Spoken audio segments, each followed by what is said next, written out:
In this video, we will discuss law of conservation of mechanical energy for a freely falling object. So before understanding this topic, we must understand different forms of energy. Solar energy, heat energy, light energy, chemical energy, hydro,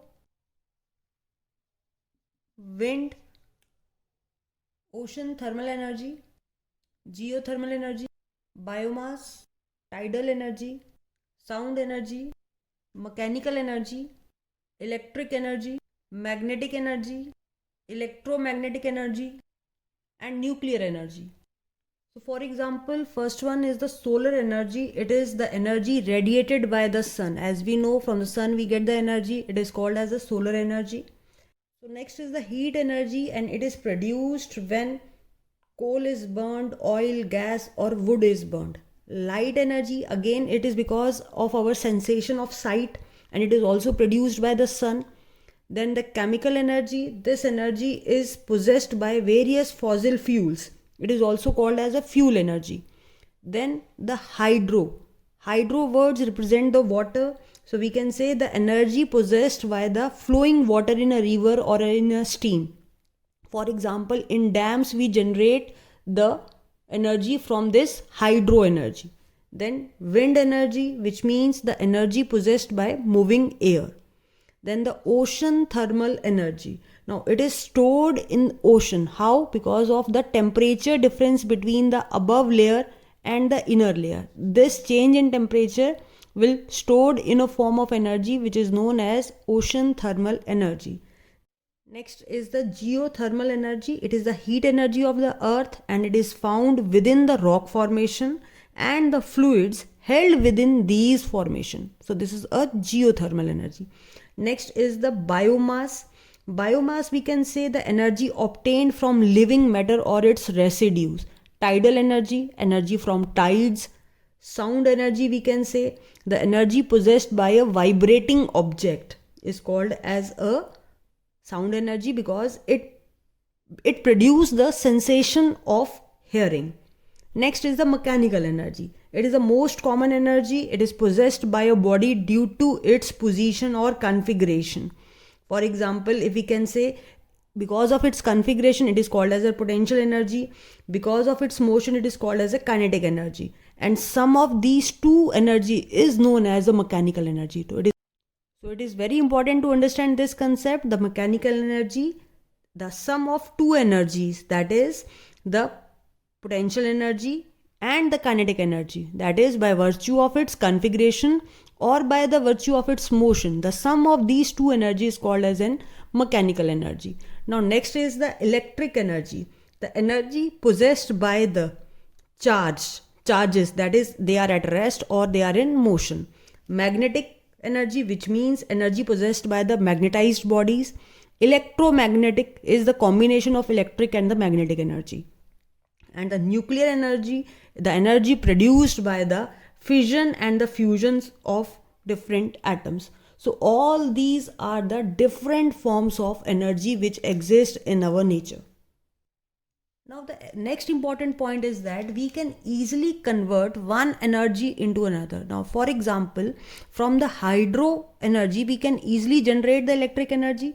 When water from a height falls on a turbine, it rotates the turbine, and from that rotating turbine we get the electrical energy. This is the basic principle of dams.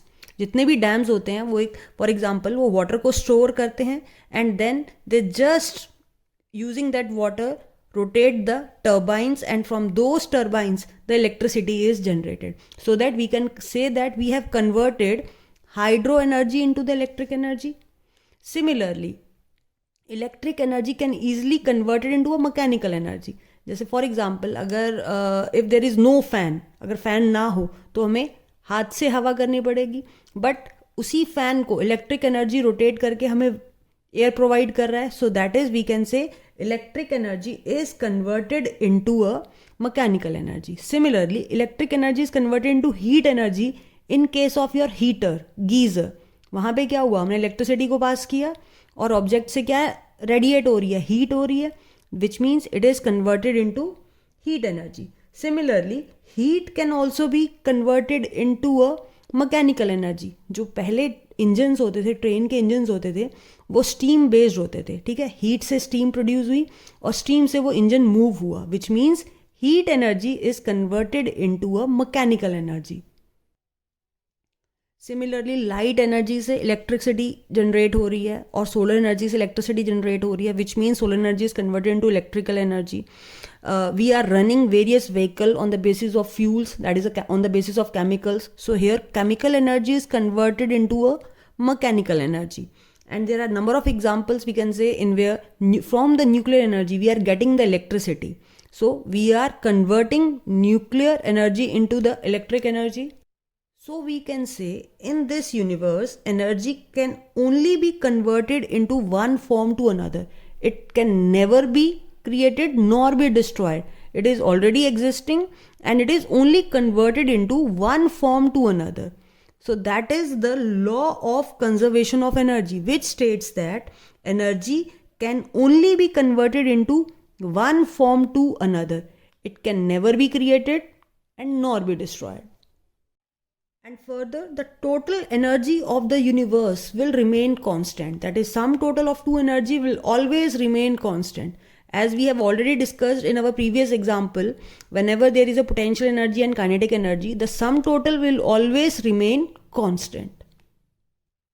Now, as in third chapter you have done that Lavoisier has given a law in 1774 that is known as law of conservation of mass.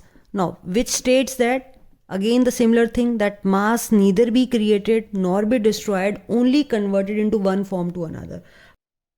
But Albert Einstein has found out this fact that some of the mass has been converted into energy and vice versa. So now the law of conservation of mass is known as law of conservation of mass and energy. That is, mass and energy neither be created nor be destroyed and only converted into one form to another.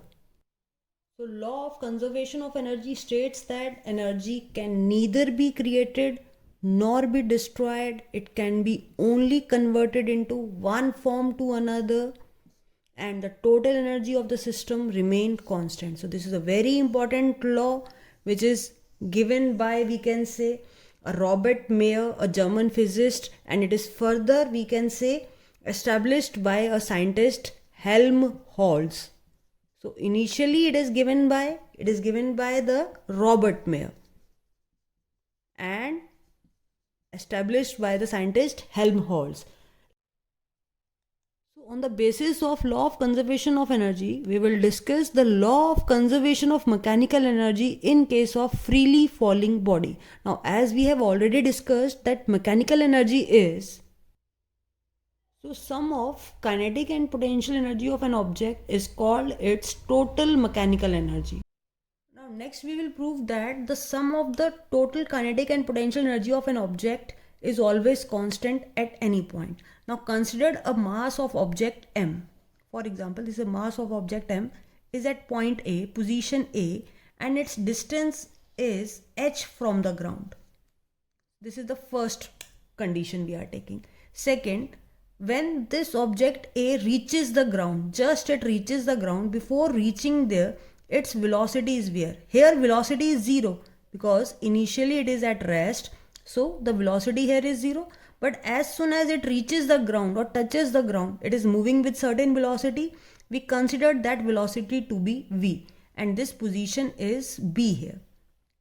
We considered a third situation when it covered a S distance from A point, or we can say H minus S distance from C point. So this is the point here, and here the velocity of an object is V1.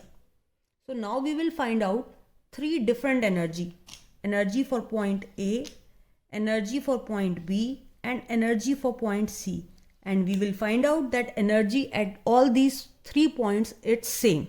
How? For example, point A here.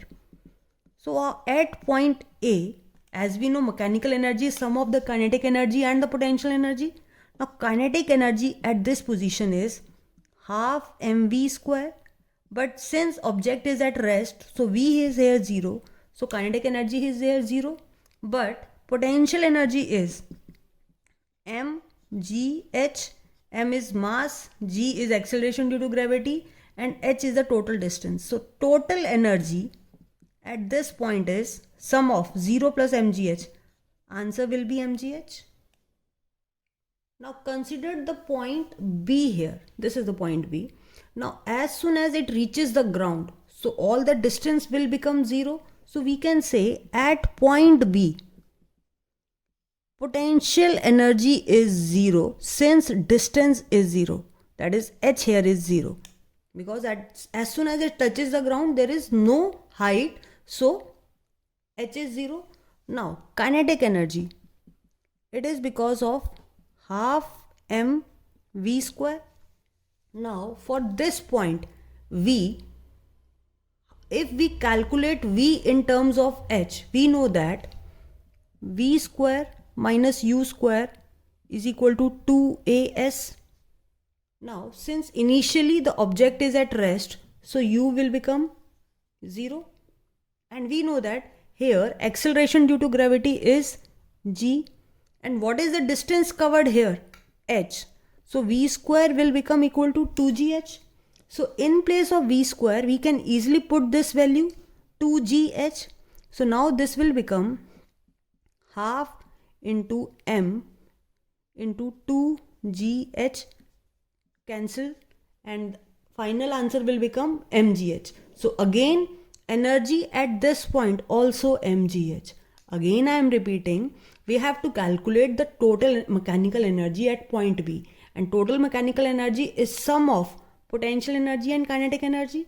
At this point potential energy is 0 because the height of an object here is 0 here. So potential energy is 0, but kinetic energy is because of its velocity v. Now what is the value of v? Now according to equation of motion, v square minus u square equal to 2as here, where s is the distance travelled by the object. So what is the distance travelled by the object here?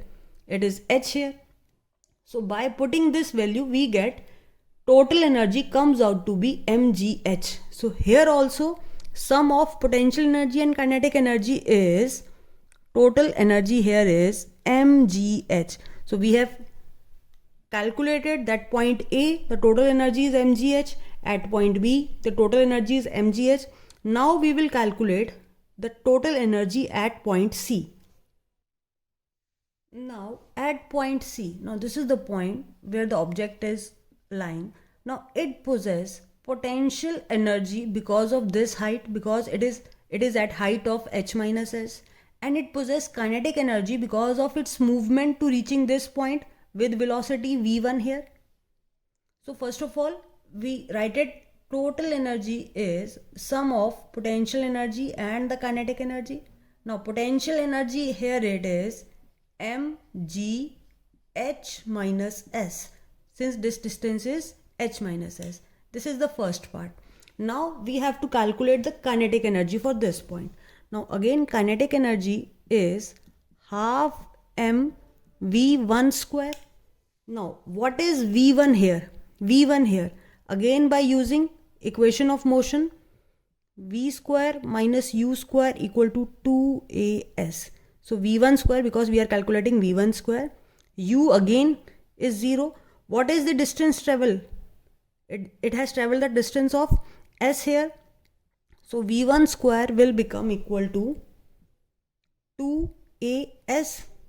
Now we will put this value 2as here, and we know that acceleration here is g. So this a is also a g here.